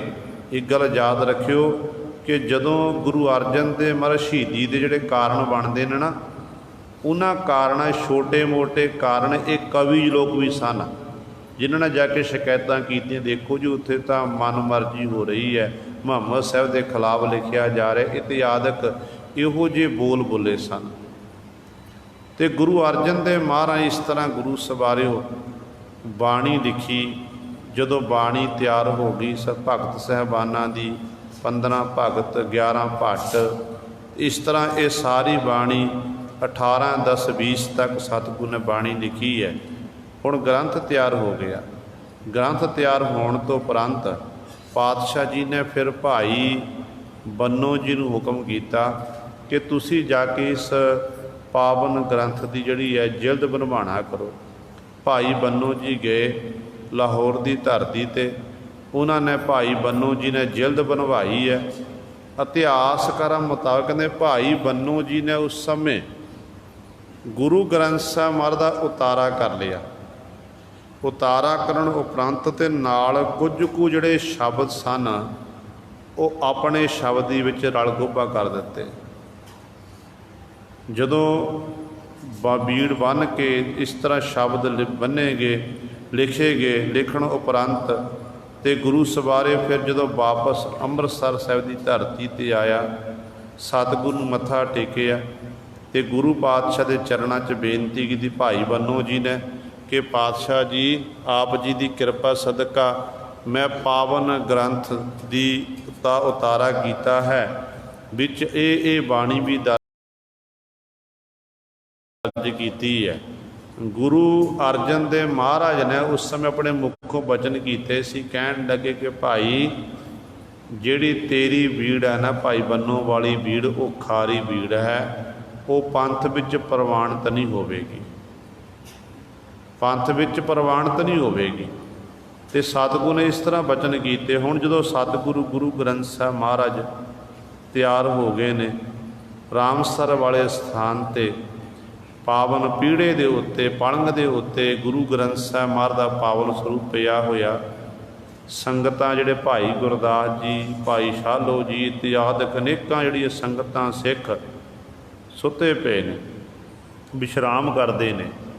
ਦੀਨ ਦੁਨੀਆ ਦੇ ਮਾਲਕ ਧੰਨ ਧੰਨ ਸਾਹਿਬ ਸ੍ਰੀ ਗੁਰੂ ਅਰਜਨ ਦੇਵ ਮਹਾਰਾਜ, ਮਨ ਜਿਹੜਾ ਹੈ ਸਤਿਗੁਰ ਦਾ ਵਿਚਾਰਾਂ ਵਿੱਚ ਡੁੱਬਿਆ ਹੋਇਆ, ਵਿਚਾਰ ਕਰਦੇ ਨੇ।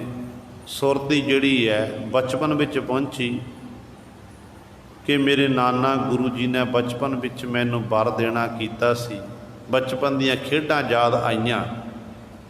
ਅੱਜ ਮੇਰੇ ਨਾਨਾ ਗੁਰੂ ਦੇ ਬਚਨ ਸੱਤ ਹੋ ਗਏ। ਅੱਜ ਇਸ ਬਾਣੀ ਦੇ ਵਿੱਚ ਇਹ ਵੱਡਾ ਕਾਰਜ ਮੇਰੇ ਗੁਰੂ ਨੇ ਮੇਰੇ ਪਾਸੋਂ ਕਰਾਣਾ ਕੀਤਾ ਹੈ। ਤੇ ਇਸ ਤਰ੍ਹਾਂ ਵਿਚਾਰਾਂ ਚੱਲ ਰਹੀਆਂ ਨੇ। ਫਿਰ ਗੁਰੂ ਸਵਾਰੇ ਮਨ 'ਚ ਵਿਚਾਰ ਆਈ कि श्री गुरु ग्रंथ साहिब महाराज नूं कित्थे विराजमान करिए, पोथी परमेश्वर नूं कित्थे विराजमान करिए। कहते ने इतिहासकार लिखते ने उस समय सतगुरु जी ने भाई गुरदास ब्रह्म ज्ञानी बाबा बुढ़ा साहब जी ये कोल बैठे ने, इन्होंने पूछया बाबा बुढ़ा साहब जी ने पूछया कि किस थां ते गुरु ग्रंथ साहिब महाराज नूं विराजमान किया जाए। तो ब्रह्म ज्ञानी बाबा बुढ़ा साहब जी ने को उत्तर देना किया कि सतगुरु जी आप जी तो सारियां दे दिलों की जानते हो, आप जी अंतरजामी हो, तो पातशाह जे मेरे पासों पुछदे हो तो सतगुरु जी हरमंदर साहिब तो सर्व उच्च थां कोई नहीं है। हरमंदर साहिब सिखां दा हिरदा है। जे संगतां नूं पोथी परमेश्वर के दर्शन दीदारे कराने ने तो हरमंदर साहिब विखे ही श्री गुरु ग्रंथ साहिब महाराज का प्रकाश किया जाए।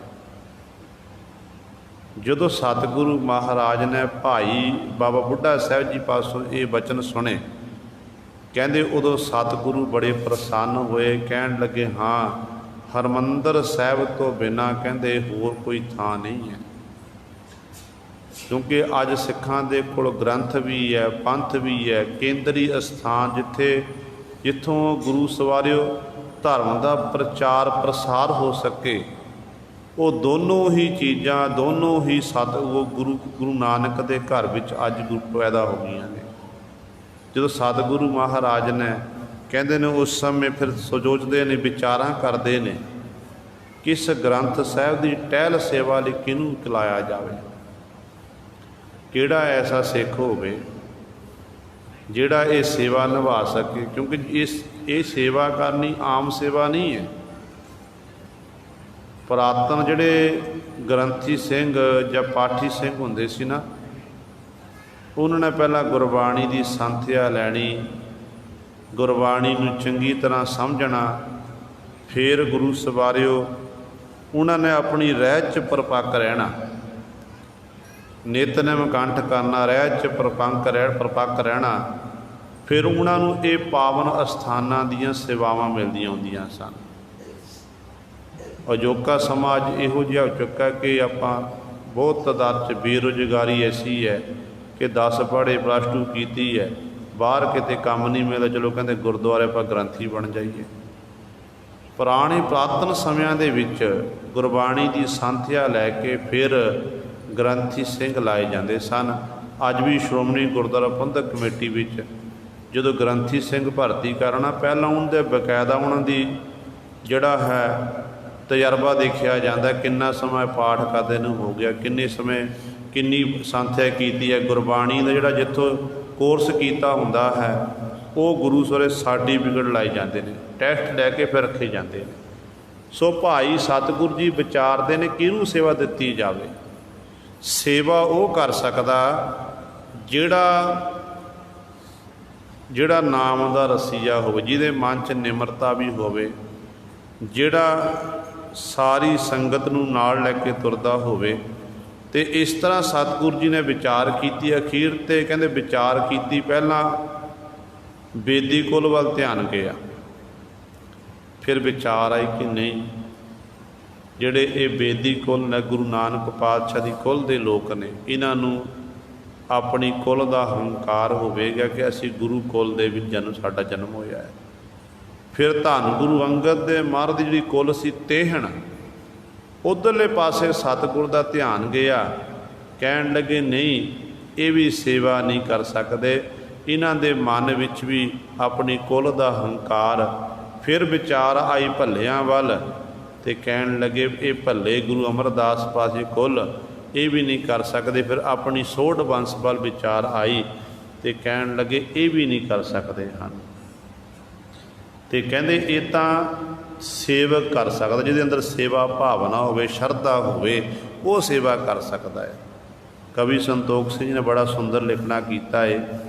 कहते गुरु पातशाह जी कहन लगे हृदय विचारन सतगुर करै, ग्रंथ टहल की कौन सधरै, बेदी तेहन भल्ले बंस, सोडी जे कुल के अवतंस, निज कुल को इनको अहंकारा। कहते इन्हां नूं अपनी कुल दा हंकार है, ये सेवा नहीं कर सकते हैं। ये सेवक की वस्त सदीवा, कहते ये सेवक की वस्तु है, सेवक ही सेवा कर सकता है, क्योंकि सेवक को सेवा बन आई, हुक्म बूझ परम पद पाई। ये सेवक ही सेवा कर सकता है, कर ना सकै जिन्हों मन नीवा। कहते वो नहीं कर सक जिन्हों का मन में निम्रता नहीं है, जिन्हों के मन च हंकार है, हंकारी पुरुष कहते ये सेवा नहीं कर सकता। फिर विचार आई, सारे सिखां वाल देखिया, जिन्नी भी सिख पातशाह दे कोल सन, कल्ले कल्ले सिख वाल देखते हैं ते विचार के फिर इत्थों जिहड़ी निगाह पहला भाई गुरदास जी उत्ते गई, होर नेकां सिखां उत्ते गई, फिर बाबा बुढ़ा साहब जी वाल ध्यान गया। कहते विचार कीती कि बाबा बुढ़ा साहब जी एक ऐसे ने जिहड़े सर्वगुण संपन्न हैं, जिहड़े निम्रता दे पुंज हन, निमाणे हन, जिन्हां ने गुरु घर की अणथक सेवा की है। तो कहते उस समय सतगुरु जी ने बाबा बुढ़ा साहब तके कि बाबा सेवा विखा जिहड़ा निपुण है, कहते उही ये सेवा कर सकता है। तो बाबा बुढ़ा साहब जी ध्यान गया, तो अमृत वेला समा होया। अमृत वेले गुरु संख नफीरियाँ बाजे ये सारी तैयारी की, जिवें नगर कीर्तन कढ़िया जाता ना अजोके समय च, इस तरह की सारी घड़ियाल तैयार ने, बड़े ही प्यार दे नाल सारी तैयारी की है। फुलों की बरखा हो रही है। गुरु ग्रंथ साहब महाराज का पावन स्वरूप जो उस समय पीढ़े उत्ते पलंग उत्ते विराजमान है, तो धन गुरु अर्जन देव महाराज ने उस समय बाबा बुढ़ा साहब जी नूं बचन कीते, कहन लगे बाबा जी तुसी ये जो पावन स्वरूप है पलंगा है अपने सीस उत्ते लेना करो। तो बाबा बुढ़ा साहब जी ने पलंग जिहड़ा पीड़ा से अपने सीस उत्ते लिया, गुरु ग्रंथ साहब महाराज का पावन स्वरूप अपने सीस उत्ते लेना कीता। फिर उस समय सतगुरु गुरु अर्जन देव महाराज ने कर का चोर पकड़िया होया है। सतगुरु चौर की सेवा कर रहे हैं, संख बज रहे हैं, नफेरियाँ बज रहे, घड़ियाल बज रहे हैं, फुलों की वर्खा हो रही है। तो इस तरह नगर कीर्तन के रूप दे विच हरमंदर साहब विखे गुरु ग्रंथ साहब महाराज का पावन स्वरूप गया। जो हरमंदर साहब विखे पावन स्वरूप गया, उस समय रागी सिंह जो रागी सिख सी वो कीर्तन कर रहे सन। उधर आसा की वार का भोग पिया, वार का भोग पाया गया। उधर सतगुरु महाराज का पावन स्वरूप पलंग उत्ते जाके पीढ़े उत्ते विराजमान किया गया। फिर सतगुरु गुरु अर्जन देव महाराज ने बाबा बुढ़ा साहब जो बचन किए ने, कवि संतोख सिंह जी ने बड़े सुंदर लिखना किए ने। कहन लगे बुढ़ा साहिब खोलो ग्रंथ, ले आवाज सुन है सब पंथ। कहते जो बाबा बुढ़ा साहब ने आख्या खोलो ग्रंथ, भाव इस ग्रंथ का प्रकाश करना करो। जिहड़ी बाहो बाहो बाणी निरंकार है, इहदा प्रकाश करो।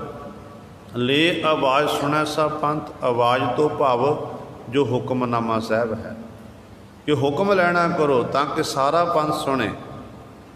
तो गुरु सवारियो उस समय अदब सहित ग्रंथ तब खोला, ले आवाज़ बुढ़ा मुख बोला। बड़े सत्कार दे नाल श्री गुरु ग्रंथ साहब महाराज प्रकाश किया गया। प्रकाश करन उपरंत बाबा बुढ़ा साहब जी की रसना तो जिहड़ा रब्बी पैगाम सी, सो गुरु हुक्म सी, वो गुरु साहब सारी लोकाई नूं प्राप्त होया। तो सब तो पहला हुक्मनामा सन 1604 दे विच ते सतगुरु जी दे 5वें पातशाह महाराज वालों उच्चारण किया होया। सूई महला 5वां, संतां के कारज आप खलोया, हर कम करावण आया राम, धरत सुहावी ਤਾਲ ਸੁਹਾਵਾ ਵਿੱਚ ਅੰਮ੍ਰਿਤ ਜਲ ਛਾਇਆ ਰਾਮ। ਇਹ ਸ਼ਬਦ ਦਾ ਸ਼ਾਂਤ ਦੇ ਰੂਪ ਸ਼ਬਦ ਆਇਆ ਤੇ ਬਾਬਾ ਬੁੱਢਾ ਸਾਹਿਬ ਜੀ ਨੇ ਪਾਵਨ ਸ਼ਬਦ ਪੜ੍ਹਿਆ, ਹੁਕਮਨਾਮਾ ਸੰਗਤ ਨੂੰ ਸੁਣਾਇਆ। ਗੁਰੂ ਅਰਜਨ ਦੇਵ ਮਹਾਰਾਜ ਸਹਿਤ ਸਾਰੇ ਸਿੱਖ ਸੰਗਤਾਂ ਨੇ ਸੁਣਿਆ ਤੇ ਜਦੋਂ ਸ਼ਬਦ ਦੀ ਸਮਾਪਤੀ ਹੋਈ, ਵਾਹਿਗੁਰੂ ਕਹਿ ਕੇ ਬਾਬਾ ਬੁੱਢਾ ਸਾਹਿਬ ਜੀ ਨੇ ਸਮਾਪਤੀ ਕੀਤੀ ਹੈ। ਇਤਿਹਾਸਕਾਰ ਲਿਖਦੇ ਨੇ, ਕਹਿੰਦੇ ਉਸ ਸਮੇਂ ਗੁਰੂ ਅਰਜਨ ਦੇਵ ਮਹਾਰਾਜ ਦੇ ਨੇਤਰ ਸੀ ਨਾ, ਉਹ ਬਰਾਗ ਨਾਲ ਭਰ ਗਏ ਸਨ। ਐਨੇ ਸਤਿਗੁਰੂ ਬਰਾਗ ਦੇ ਵਿੱਚ ਆ ਗਏ, ਕਿਉਂਕਿ ਜਿਹੜੀ ਐਡੀ ਵੱਡੀ ਸੇਵਾ ਜੋ ਬਾਬਾ ਨਾਨਕ ਗੁਰੂ ਦੇ ਬਚਨ ਸਨ, ਉਹ ਬਚਨ ਅੱਜ ਸੱਤ ਹੋ ਗਏ। ਇਹ ਸੇਵਾ ਪ੍ਰਾਪਤ ਹੋ ਗਈ ਤੇ ਗੁਰੂ ਐਡਾ ਵੱਡਾ ਕਾਰਜ ਸਤਿਗੁਰੂ ਜੀ ਨੇ ਆਪ ਕਰਵਾਇਆ। ਤੇ ਇਸ ਤਰ੍ਹਾਂ ਸਤਿਗੁਰੂ ਜੀ ਅਰਦਾਸ ਬੇਨਤੀ ਕਰਦੇ ਨੇ। ਕਹਿੰਦੇ ਇਸ ਤਰ੍ਹਾਂ ਕਈ ਇਤਿਹਾਸਕਾਰ ਲਿਖਦੇ ਨੇ, ਕਹਿੰਦੇ ਕਿ ਜਪਜੀ ਸਾਹਿਬ ਦਾ ਪਾਠ ਕੀਤਾ ਗਿਆ, ਕੜਾਹ ਪ੍ਰਸ਼ਾਦ ਦੀ ਦੇਗ ਤਿਆਰ ਹੈ। ਦੇਗ ਜਦੋਂ ਅਰਦਾਸਾ ਸੋਧਿਆ ਗਿਆ, ਅਰਦਾਸ ਕਰਨ ਉਪਰੰਤ ਫਿਰ ਕੜਾਹ ਪ੍ਰਸ਼ਾਦ ਦੀ ਦੇਗ ਵਰਤਾਈ ਗਈ, ਸਾਰੀਆਂ ਸੰਗਤਾਂ ਨੇ ਦੇ ਛਕੀ। ਉਸ ਤੋਂ ਉਪਰੰਤ ਫਿਰ ਕਾਫੀ ਸਮਾਂ ਸਤਿਗੁਰੂ ਜੀ ਹਰਿਮੰਦਰ ਸਾਹਿਬ ਵਿਖੇ ਜੋ ਗੁਰੂ ਗ੍ਰੰਥ ਸਾਹਿਬ ਮਹਾਰਾਜ ਕੋਲ ਬੈਠੇ ਰਹੇ। ਜਿਸ ਵਕਤ ਕਹਿੰਦੇ ਫਿਰ ਸਤਿਗੁਰੂ ਜੀ ਬਾਹਰ ਆਏ ਨੇ, ਸਤਿਗੁਰੂ ਜੀ ਆਪਣੇ ਕਾਰਜਾਂ ਵਿੱਚ ਲੱਗੇ ਨੇ ਤੇ ਉਸ ਸਮੇਂ ਬਾਬਾ ਬੁੱਢਾ ਸਾਹਿਬ ਜੀ ਮਨ ਵਿੱਚ ਫਿਰ ਵਿਚਾਰ ਕਰਦੇ ਨੇ ਕਿ ਪ੍ਰਕਾਸ਼ ਦਾ ਸਮਾਂ ਤਾਂ ਹੋ ਗਿਆ ਗੁਰੂ ਗ੍ਰੰਥ ਸਾਹਿਬ ਮਹਾਰਾਜ ਦਾ, ਕਿ ਹਰਿਮੰਦਰ ਸਾਹਿਬ ਵਿਖੇ ਪ੍ਰਕਾਸ਼ ਬੰਦ ਕਰਨਾ ਹੈ, ਪਰ ਜਦੋਂ ਰਾਤ ਦਾ ਸਮਾਂ ਹੋਵੇਗਾ, ਸੁਖਾਸਨ ਕੀਤਾ ਜਾਵੇਗਾ, ਉਹ ਕਿਹੜੀ ਥਾਂ 'ਤੇ ਬਿਰਾਜਮਾਨ ਕਰੀਏ। ਤੇ ਇਸ ਤਰ੍ਹਾਂ ਵਿਚਾਰ ਕੀਤੀ। ਵਿਚਾਰ ਕਰਨ ਉਪਰੰਤ ਕਹਿੰਦੇ ਨੇ ਬਾਬਾ ਬੁੱਢਾ ਸਾਹਿਬ ਜੀ ਭਾਈ ਸਾਹਿਬ ਭਾਈ ਗੁਰਦਾਸ ਜੀ ਨਾਲ ਬਾਬਾ ਬੁੱਢਾ ਸਾਹਿਬ ਜੀ ਗੁਰੂ ਅਰਜਨ ਦੇਵ ਮਹਾਰਾਜ ਕੋਲ ਗਏ ਨੇ। ਗੁਰੂ ਅਰਜਨ ਦੇਵ ਮਹਾਰਾਜ ਨੂੰ ਬੇਨਤੀ ਕੀਤੀ ਕਿ ਪਾਤਸ਼ਾਹ ਜੀ, ਸੰਧਿਆ ਵੇਲੇ ਅਸੀਂ ਇਸ ਗੁਰੂ ਗ੍ਰੰਥ ਸਾਹਿਬ ਮਹਾਰਾਜ ਕਿਸ ਥਾਂ 'ਤੇ ਬਿਰਾਜਮਾਨ ਕਰੀਏ। ਤੇ ਧੰਨ ਗੁਰੂ ਅਰਜਨ ਦੇਵ ਮਹਾਰਾਜ ਕਹਿਣ ਲੱਗੇ ਕਿ ਜਿੱਥੇ ਕੋਠਾ ਸਾਹਿਬ ਹੈ, ਅੱਜ ਆਪਾਂ ਸ਼੍ਰੀ ਅਕਾਲ ਤਖਤ ਸਾਹਿਬ 'ਤੇ ਜਾਂਦੇ ਆ ਨਾ, ਜਦੋਂ ਅੰਦਰ ਪ੍ਰਵੇਸ਼ ਹੁੰਦੀ ਆ ਤੇ ਕੋਠਾ ਸਾਹਿਬ ਬਣਿਆ ਹੋਇਆ, ਜਿੱਥੇ ਆਪਾਂ ਦੇ ਪਲੰਘਾ ਹੈ, ਪਲੰਘੇ 'ਤੇ ਇੱਕ ਚਿੱਟੇ ਰੰਗ ਦੀ ਚਾਦਰ ਵਿਛਾਈ ਹੋਈ ਹੈ। ਉਹ ਚਾਦਰ ਦਾ ਇਤਿਹਾਸ ਹੈ, ਐਵੇਂ ਨਹੀਂ ਚਾਦਰ ਵਿਛਾਈ ਜਾਂਦੀ ਹੈ। ਤੇ ਜਦੋਂ ਕਹਿਣ ਲੱਗੇ ਕੋਠਾ ਸਾਹਿਬ ਵਿਖੇ ਪਲੰਘ ਉੱਤੇ ਬਿਰਾਜਮਾਨ ਕਰਨਾ, ਤੇ ਸਤਿਗੁਰੂ ਮਹਾਰਾਜ ਦੇ ਚਰਨਾਂ 'ਚ ਬੇਨਤੀ ਕੀਤੀ ਕਿ ਪਾਤਸ਼ਾਹ ਜੀ ਫਿਰ ਤੁਸੀਂ ਕਿੱਥੇ ਬਿਰਾਜਮਾਨ ਹੋਵੋਗੇ। ਤੇ ਗੁਰੂ ਅਰਜਨ ਦੇਵ ਮਹਾਰਾਜ ਕਹਿਣ ਲੱਗੇ, ਇਹ ਬਾਣੀ ਦਾ ਬਹੁਤ ਹੈ, ਜਹਾਜ਼ ਹੈ ਭਾਈ, ਇਹਦੇ ਵੱਡੇ ਗੁਰੂ ਸਾਹਿਬਾਨਾਂ ਦੀ ਬਾਣੀ ਹੈ, ਬਾਹੋ ਬਾਹੋ ਬਾਣੀ ਨਿਰੰਕਾਰ ਹੈ। ਬਾਣੀ ਦੇ ਬਰੋਬਰ ਅਸੀਂ ਆਪਣਾ ਪਲੰਘਾ ਨਹੀਂ ਲਾ ਸਕਦੇ ਹਾਂ। ਅੱਜ ਤੋਂ ਬਾਅਦ ਅਸੀਂ ਜ਼ਮੀਨ ਉੱਤੇ ਭੁੰਜੇ ਸੌਣਾ ਹੈ। ਜਿੱਥੇ ਪਲੰਘਾ ਸਾਹਿਬ ਹੈ, ਪਲੰਘੇ ਦੇ ਥੱਲੇ ਸਾਡੀ ਇੱਕ ਚਾਦਰ ਵਿਛਾ ਦਿੱਤੀ ਜਾਵੇ, ਅਸੀਂ ਉੱਥੇ ਵਿਸ਼ਰਾਮ ਕਰਿਆ ਕਰਾਂਗੇ। ਕਿੰਨਾ ਸਤਿਕਾਰ, ਸਿੱਖਿਆ ਕੀ ਮਿਲਦੀ ਹੈ। ਮਾਫ ਕਰਨਾ, ਅੱਜ ਅਸੀਂ ਆਪਣੇ ਘਰਾਂ ਵਿੱਚ ਅਖੰਡ ਪਾਠ, ਸਹਿਜ ਪਾਠ, ਸੁਖਮਨੀ ਸਾਹਿਬ ਕਰਾਉਂਦੇ ਹਾਂ ਤੇ ਇੱਕ ਕਮਰੇ ਵਿੱਚ ਸਤਿਗੁਰੂ ਗੁਰੂ ਗ੍ਰੰਥ ਸਾਹਿਬ ਮਹਾਰਾਜ ਥੱਲੇ ਪ੍ਰਕਾਸ਼ ਕੀਤਾ ਹੁੰਦਾ ਹੈ, ਦੂਜੇ ਪਾਸੇ ਆਪਾਂ ਆਪਣੀ ਕੁਰਸੀਆਂ ਉੱਤੇ ਬੈਠੇ ਹੁੰਦੇ ਆ, ਸ਼ੋਭਾ ਨਹੀਂ ਦਿੰਦਾ ਹੈ। ਗੁਰੂ ਘਰਾਂ ਵਿੱਚ ਆਉਂਦੇ ਆ, ਠੀਕ ਹੈ, ਜਿਹਨੂੰ ਤਾਂ ਮਜਬੂਰੀ ਹੈ, ਜਿਹਦੇ ਗੋਡੇ ਦੁਖਦੇ ਨੇ, ਜਿਹਨੂੰ ਬੈਠਣਾ ਔਖਾ ਹੈ, ਉਹਦੇ ਲਈ ਤਾਂ ਚਲੋ ਕੋਈ ਪ੍ਰਬੰਧ ਟੇਬਲ ਇਤਿਆਦਿ ਦਾ ਪ੍ਰਬੰਧ ਕੀਤਾ ਜਾਵੇ। ਪਰ ਜਿਹੜੇ ਤੰਦਰੁਸਤ ਨੇ ਉਹ ਵੀ ਆ ਕੁਰਸੀਆਂ ਉੱਤੇ ਜਾ ਕੇ ਬੈਠਦੇ ਨੇ। ਗੁਰੂ ਦੇ ਦਰ 'ਤੇ ਆ ਕੇ ਅਰਦਾਸ ਬੇਨਤੀ ਕਰੇ ਕਿ ਪਾਤਸ਼ਾਹ ਸਾਨੂੰ ਕੁਰਸੀਆਂ ਨਹੀਂ ਚਾਹੀਦੀਆਂ, ਸਾਨੂੰ ਤੰਦਰੁਸਤੀ ਚਾਹੀਦੀ ਹੈ। ਸਤਿਗੁਰੂ ਸਾਨੂੰ ਕਿਰਪਾ ਕਰੋ। ਜਦੋਂ ਅਸੀਂ ਇਸ ਤਰ੍ਹਾਂ ਬੇਨਤੀਆਂ ਕਰਾਂਗੇ, ਪਾਤਸ਼ਾਹ ਵੀ ਬਖਸ਼ਿਸ਼ ਕਰਨਗੇ। ਤੇ ਗੁਰੂ ਅਰਜਨ ਦੇਵ ਮਹਾਰਾਜ ਇੰਨਾ ਸਤਿਕਾਰ ਸਾਨੂੰ ਬਖਸ਼ਿਆ ਕਿ ਇਸ ਤਰ੍ਹਾਂ ਭਾਈ ਬਾਣੀ ਦਾ ਸਤਿਕਾਰ ਕਰਨਾ ਹੈ। ਤੇ ਸਤਿਗੁਰੂ ਕਹਿਣ ਲੱਗੇ, ਮੇਰਾ ਆਸਣ ਭੁੰਜੇ ਲਾਣਾ ਹੈ, ਮੈਂ ਭੁੰਜੇ ਵਿਸ਼ਰਾਮ ਕਰਾਂਗਾ। ਅੱਜ ਇਤਿਹਾਸ ਦਾ ਕਿ ਜਦੋਂ ਤੱਕ ਸਤਿਗੁਰੂ ਜੀ ਸਰੀਰਕ ਤੌਰ 'ਤੇ ਸੰਸਾਰ ਵਿੱਚ ਰਹੇ ਨੇ, ਕਿਉਂਕਿ 1604 ਦੇ ਵਿੱਚ ਗੁਰੂ ਗ੍ਰੰਥ ਸਾਹਿਬ ਦਾ ਪ੍ਰਕਾਸ਼ ਹੁੰਦਾ ਹੈ ਤੇ 1606 ਵਿੱਚ ਸਤਿਗੁਰੂ ਜੀ ਸ਼ਹੀਦ ਹੋ ਜਾਂਦੇ ਨੇ ਲਾਹੌਰ ਦੀ ਧਰਤੀ 'ਤੇ। ਤਕਰੀਬਨ 2-2.5 ਸਾਲ ਦਾ ਸਮਾਂ 2 ਸਾਲ ਦਾ ਭਾਖਰੀ ਹੈ। ਤੇ ਇੰਨਾ ਸਮਾਂ ਸਤਿਗੁਰੂ ਜੀ ਕਦੇ ਵੀ ਫਿਰ ਸਤਿਗੁਰੂ ਜੀ ਪਲੰਘ ਉੱਤੇ ਨਹੀਂ ਬਿਰਾਜਮਾਨ ਹੋਏ। ਜਦੋਂ ਰਾਤ ਵੇਲੇ ਵਿਸ਼ਰਾਮ ਕਰਨਾ ਉਦੋਂ ਭੁੰਜੀ ਸਤਿਗੁਰੂ ਨੇ ਵਿਸ਼ਰਾਮ ਕਰਨਾ। ਤੇ ਗੁਰੂ ਗ੍ਰੰਥ ਸਾਹਿਬ ਮਹਾਰਾਜ ਗੁਰੂ ਸਵਾਰਿਓ ਇਸ ਤਰ੍ਹਾਂ ਸਤਿਗੁਰੂ ਜੀ ਨੇ ਫਿਰ ਇਹ ਜਦੋਂ ਸੰਧਿਆ ਦਾ ਸਮਾਂ ਹੋਇਆ, ਜੋ ਆਪਾਂ ਮਰਜ਼ਾਦਾ ਦੇਖਦੇ, ਜਿਹੜੀ ਅੱਜ ਮਰਜ਼ਾਦਾ ਹਰਿਮੰਦਰ ਸਾਹਿਬ ਚੱਲਦੀ ਆ ਰਹੀ ਹੈ, ਉਹ ਮਰਜ਼ਾਦਾ ਗੁਰੂ ਅਰਜਨ ਦੇਵ ਮਹਾਰਾਜ ਦੇ ਸਮੇਂ ਤੋਂ ਚੱਲਦੀ ਹੈ, ਉਹੀ ਮਰਜ਼ਾਦਾ ਕਾਇਮ ਹੈ। ਉਸੇ ਤਰ੍ਹਾਂ ਅੱਜ ਵੀ ਗੁਰੂ ਗ੍ਰੰਥ ਸਾਹਿਬ ਮਹਾਰਾਜ ਪਾਵਨ ਸਰੂਪ ਕੋਠਾ ਸਾਹਿਬ ਵਿਖੇ ਸੰਧਿਆ ਵੇਲੇ ਬਿਰਾਜਮਾਨ ਹੁੰਦਾ ਹੈ। ਅੰਮ੍ਰਿਤ ਵੇਲੇ ਜਦੋਂ ਪ੍ਰਕਾਸ਼ ਦਾ ਸਮਾਂ ਹੁੰਦਾ, ਉਹੀ ਸਮਾਂ ਉਸੇ ਮਰਿਆਦਾ ਮੁਤਾਬਕ ਹੀ ਫਿਰ ਉਹੀ ਗੁਰੂ ਗ੍ਰੰਥ ਸਾਹਿਬ ਮਹਾਰਾਜ ਨੂੰ ਸ਼੍ਰੀ ਹਰਿਮੰਦਰ ਸਾਹਿਬ ਵਿਖੇ ਪ੍ਰਕਾਸ਼ਮਾਨ ਕੀਤਾ ਜਾਂਦਾ ਹੈ। ਸੋ ਅੱਜ ਗੁਰੂ ਸਵਾਰੇ ਗੁਰੂ ਗ੍ਰੰਥ ਸਾਹਿਬ ਮਹਾਰਾਜ ਦਾ ਪਾਵਨ ਪਹਿਲਾ ਪ੍ਰਕਾਸ਼ ਪੁਰਬ ਹੈ। ਸੋ ਸਤਿਗੁਰੂ ਗੁਰੂ ਗ੍ਰੰਥ ਸਾਹਿਬ ਮਹਾਰਾਜ ਜੋ ਪਾਵਨ, ਇਹ ਸਾਡੇ ਇਤਿਹਾਸਕ ਦਿਹਾੜੇ ਮਨਾਏ ਹੋਏ ਤਾਂ ਸਫਲੇ ਨੇ ਜੇ ਆਪਾਂ ਸਤਿਗੁਰੂ ਜੀ ਦੀ ਬਾਣੀ ਨੂੰ ਪੜ੍ਹੀਏ, ਬਾਣੀ ਨੂੰ ਵਿਚਾਰੀਏ। ਜਿਵੇਂ ਭਾਈ ਸਾਹਿਬ ਭਾਈ ਗੁਰਦਾਸ ਜੀ ਬਚਨ ਕਰਦੇ ਨੇ, ਕਹਿੰਦੇ ਨੇ ਜੈਸੇ ਹੀਰਾ ਹਾਥ ਮੈਂ ਤਨਕ ਸੋ ਦਿਖਾਈ ਦੇਤ, ਮੋਲ ਕੀਏ ਦਮਕਨ ਭਾਰਤ ਭੰਡਾਰ ਜੀ। ਹੀਰਾ ਜਿਹੜਾ ਹੈ ਦੇਖਣ ਨੂੰ ਛੋਟਾ ਜਿਹਾ ਹੁੰਦਾ, ਉਹਦੀ ਚਮਕ ਇੰਨੀ ਹੁੰਦੀ ਹੈ, ਜਦੋਂ ਹੱਥ ਵਿੱਚ ਚੁੱਕੀਏ ਤੇ ਚੁੱਕਣਾ ਸੌਖਾ, ਫੜਨਾ ਸੌਖਾ ਹੈ।